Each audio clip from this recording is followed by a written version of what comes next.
Pero bukod pa sa traffic updates mga boss, ang babantayan din natin ay tungkol sa ating weather updates. Kasama natin ngayong umaga si Harry Bayona para sa Panahon TV. Harry?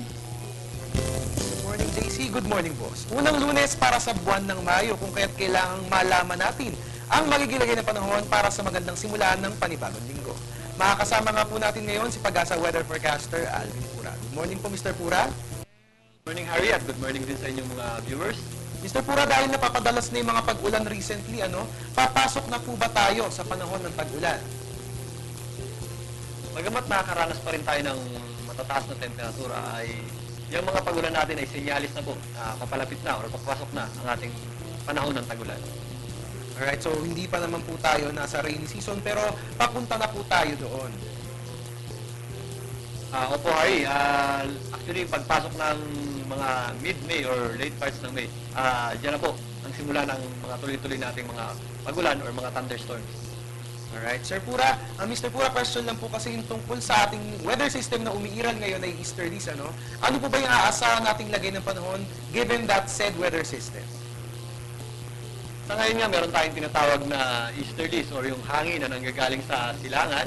Ang buong bansa natin ay makakaranas ng bahagyang maulap na kalangitan lamang at may mga localized or mga isolated na mga pag-ulan at pagkidlat pagkulog, lalong-lalo na dito sa eastern section.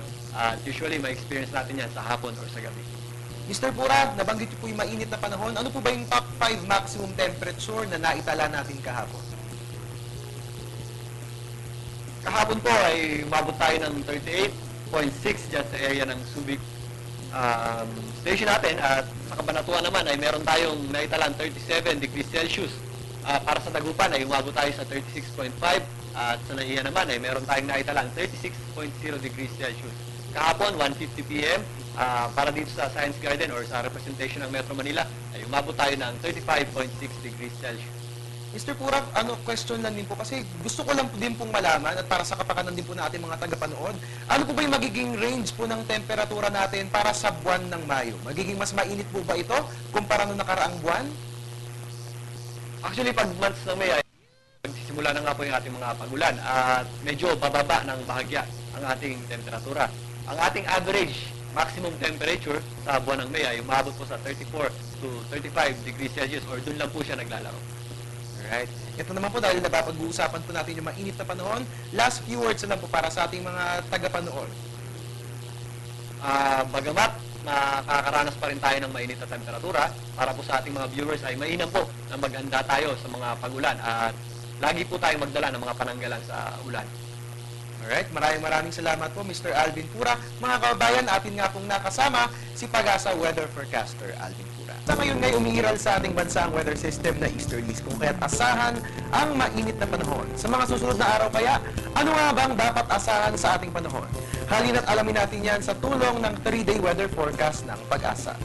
Diyan nga po sa bagay, magiging maulan ang panahon dyan simula po yan bukas hanggang Thursday, kung kaya't araw-arawin ang pagdadala ng payong.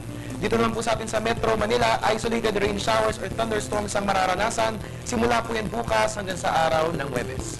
Sa Metro Cebu naman po, simula bukas hanggang Huwebes, asahan ng partly cloudy skies na magdudulot din ng mga pag-ulan.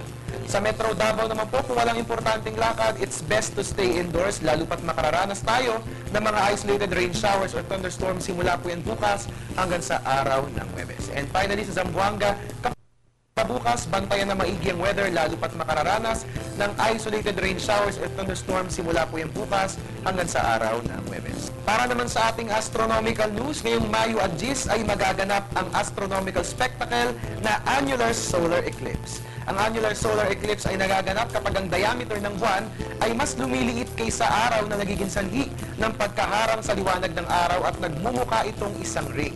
Ayon sa astronomical sa magiging visible ang eclipse sa Central Pacific region sa kalakhang bahagi ng New Zealand, Australia at Indonesia. Pero dito naman sa atin sa Pilipinas, dahil nasa gilid tayo ng path ng eclipse, matatanaw ito sa southern part ng bansa bilang partial solar eclipse. Ang partial solar eclipse naman ay nagaganap kapag ang buwan ay dumadaan sa pagitan ng Earth at ng araw at kung mapapansin ay bahagyang na natatakpan ang view ng araw sa kalangitan. Kung kaya't sa May 10, mga kababayan, ihanda ang mga mata at binoculars at mamangha sa astronomical wonder na solar eclipse. At yan po muna ang latest tungkol sa ating panahon. Kasama niyo po rito sa GMB Balita para sa telebisyon ng bayan ng inyong weatherman, Harry Bayona. Balik sa iyo, Kirby. Maraming salamat sa iyo, Harry.